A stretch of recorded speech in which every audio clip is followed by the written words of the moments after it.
साथियों, अभी हम कक्षा 10वीं के ही प्रश्नावली एक अध्याय 1 से 7वां प्रश्न हल करेंगे। प्रश्न क्या है? यदि भाजक बराबर 3x का घात 2 ऋण 2x धन 2 भागफल x बराबर x प्लस 1 और शेषफल बराबर 3 है, तब भाज्य बताइए या भाज्य ज्ञात कीजिए। ये हमारे पास प्रश्न है। अब इसको हमको हल करना है। तो आप सभी को पता होगा जो भागफल के लिए एक सूत्र होता है, भागफल, भाजक, भाग, शेषफल और भाज्य में आपस में संबंध बताने वाला। वो हम देखते हैं। भाज्य बराबर, यहाँ पर हमने सूत्र जो है वो रखना है। तो भाज्य बराबर क्या हो गया? भाजक गुणित भागफल और इसमें हो जाता है प्लस शेषफल। ये हमारे पास सूत्र होता है किसके लिए? भाजक, भाज्य, भागफल और शेषफल में संबंध स्थापित करने के लिए, या फिर क्रॉस चेक करने के लिए कि हमने जो भाग किया है वो सही है या नहीं है। अभी देखिए, हमारे पास भाज्य प्राप्त करने के लिए कहा गया है, लेकिन उसके लिए क्या क्या दे दिया गया है? ये भाजक हमको प्रश्न में मिला हुआ है, भागफल भी यहाँ मिला हुआ है और शेषफल भी हमको मिला हुआ है, दिया गया है। तो अब इसमें हम क्या करेंगे? मान रखने पर, यहाँ पर आप लिख सकते हो मान में मान रखने पर। अब इसमें हम क्या करते हैं? मान रखते हैं। तो देखिए क्या क्या प्राप्त होता है। भाजक की जगह पर हम लिखेंगे 3x स्क्वायर 3x का घात 2 ऋण 2x धन 2। ये हो गया भाजक। ब्रैकेट में ले लेते हैं ताकि कंफ्यूजन ना हो। और यहाँ गुणा भागफल हमारे पास आ गया है x प्लस 1 और शेषफल है जो हम प्लस लगा के लिखेंगे 3। तो अब इनके बीच में क्या होना है? देखिए, इस ब्रैकेट और इस ब्रैकेट दोनों कोष्टक के बीच में गुणा का निशान है। तो हमको क्या करना पड़ेगा? यहाँ बारी बारी से सभी का गुणा करना पड़ेगा। या फिर इसको और थोड़ा सा आसान कर देते हैं। पहले 3x का घात 2 हमने लिखा और इसका गुणा x प्लस 1 से करते हैं। तो इस प्रकार से हम इसको बारी बारी से कर देते हैं। 3x का घात 2 का गुणा x से भी करना है, 1 से भी करना है। तो पहले ना करके इसको बारी बारी से थोड़ा तोड़ देते हैं। तो 3x का घात 2 को x प्लस 1 से गुणा किए इस प्रकार से, माइनस 2x हमने लिखा, 2x लिखा, इसका भी गुणा x प्लस 1 से करना है। आपको गुणा करना आता होगा बहुपद का या फिर बीजीय व्यंजकों का, तो उसी विधि से अभी हम यहाँ गुणा करेंगे। अब इसके बाद क्या है? 2 का भी गुणा इनसे करना है, लेकिन यहाँ पर निशान क्या है? प्लस है। हमने ले लिया 2 और यहाँ पर आ गया x प्लस 1 और यहाँ पर क्या बचा हुआ है? प्लस 3। अब क्या करते हैं? ये जो छोटे छोटे हिस्से हमने बनाए हैं, छोटे छोटे ब्रैकेट्स, इसको तोड़ते हैं। तो 3x का घात 2 का हम x से गुणा करेंगे। तो आपको गुणा पता होगा। 3 का यहाँ कोई संख्या नहीं है तो 3 एकम 3। x का घात 2 का x से गुणा करेंगे तो x का घात हो जाएगा 3।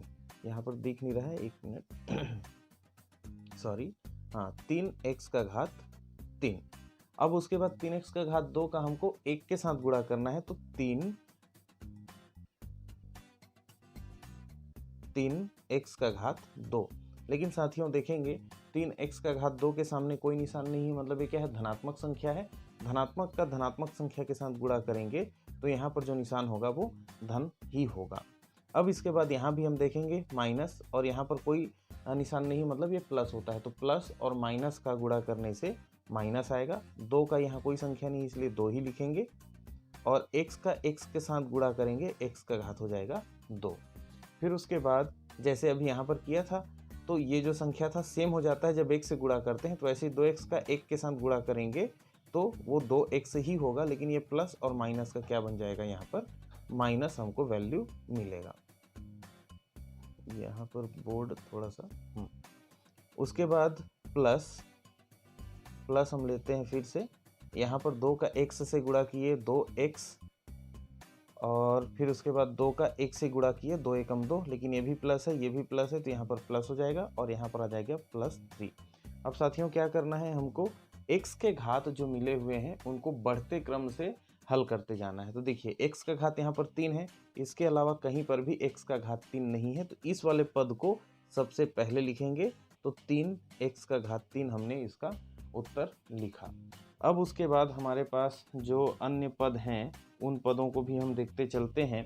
यहाँ पर देखिए x का घात 2 है, यहाँ भी x का घात 2 है, लेकिन ये धन संख्या है और ये ऋण संख्या है, तो दोनों आपस में घट जाएगा। 3 में से 2 गया तो 1 बचेगा, 1 को लिखने की आवश्यकता नहीं होती, हम उसको वैसे ही रखेंगे। और यहाँ पर घात 2 है तो हमने लिख लिया घात 2। चूँकि 3x का घात 2 में से x बच रहा है और इसका जो निशान है वो प्लस है, तो इसलिए जो बचे इन दोनों को हल करने से प्राप्त संख्या जो होगी उसके सामने भी हमको क्या लिखना है, प्लस लिखना है। उसके बाद साथियों हम देखेंगे -2x और यहाँ 2x, तो देखिए ये माइनस है और ये प्लस है, तो दोनों घट जाएंगे। ये भी 2 है, ये भी 2 है, तो इसलिए आपस में कट जाएंगे। यहाँ x की कोई भी वैल्यू हमको नहीं मिलने वाली।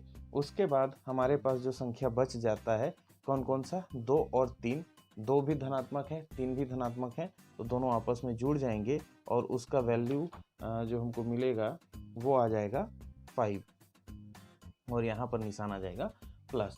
तो इस प्रकार से हम जो है इस प्रश्न 7वें प्रश्न को हल करेंगे और उसका उत्तर हमको मिलेगा 3x का घात 3, 3x का घात 3 धन x का घात 2 धन 5। यहाँ पर कुछ ज़्यादा हमको करने की आवश्यकता नहीं है, गुणा करना हमको आता है बहुपदों का, तो उसी की सहायता से हमने इस सूत्र को हल किया है। कौन सा सूत्र को, भाज्य बराबर भाजक गुणित भागफल प्लस शेषफल में मान रखने पर हमने क्या किया, प्रश्न में जो मान मिले हुए हैं उनको हमने रख दिया, फिर उसके बाद गुणा किया। गुणा करने के क्रम को एक बार और देख लेते हैं। जो साथियों को समझ में नहीं आएगा वो पीछे जाके रिवाइंड करके भी देख सकते हैं। फिलहाल मैं एक बार और बता देता हूँ कि इस हिस्से को हमको इनके साथ गुणा करना है। तो 3x का घात 2 हमने रख लिया और x + 1 को रख लिया। फिर उसके बाद 2x से इनका गुणा करना है, क्योंकि यहाँ पर देखिए ब्रैकेट में जितनी भी चीज़ें हैं और इसमें ब्रैकेट में जितनी भी चीज़ें हैं, इनका सभी का आपस में गुणा करना अनिवार्य है, क्योंकि बीच में क्या है, गुणा का निशान लगा हुआ है।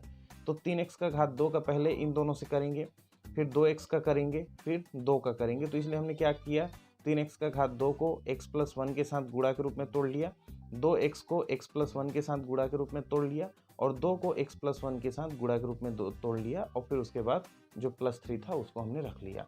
अब उसमें क्या करना है, 3x का घात 2 का x से गुणा किए, 3x का घात 3 आया, 3x का घात 2 का 1 से गुणा किए, 3x का घात 2 आया, ऋण 2x है तो इसका 2x से गुणा किए तो 2x का घात 2 आ गया और 2x का 1 से गुणा किए तो 2x आ गया। यहाँ पर ध्यान देने वाली बात ये है कि देखिए ये धनात्मक था, अंदर की दोनों संख्याएं धनात्मक है, तो यहाँ पर जो उत्तर आएगा वो धन में ही आएगा। यहाँ पर देखिए ये ऋणात्मक है और अंदर की दोनों की संख्याएं धनात्मक है, तो ऋण और धन का गुणा करने से दोनों संख्याएं ऋण हो गई। वैसे यहाँ पर देखिए ये धनात्मक है और अंदर की दोनों संख्याएं ही धनात्मक हैं, इसलिए इनका गुणा करने से धनात्मक मान हमको मिलेगा। फिर उसके बाद घातांक के अनुसार इसको क्रम से जमा देंगे, जो कटेगा, जैसे यहाँ पर 2x माइनस था, 2x प्लस था, ये कट गया तो इनको कटा देंगे, जो बचेगा उनको जोड़ के एक साथ लिख देंगे और ये हमारा हो जाता है इस प्रश्न के लिए भाज्य या फिर उसका उत्तर।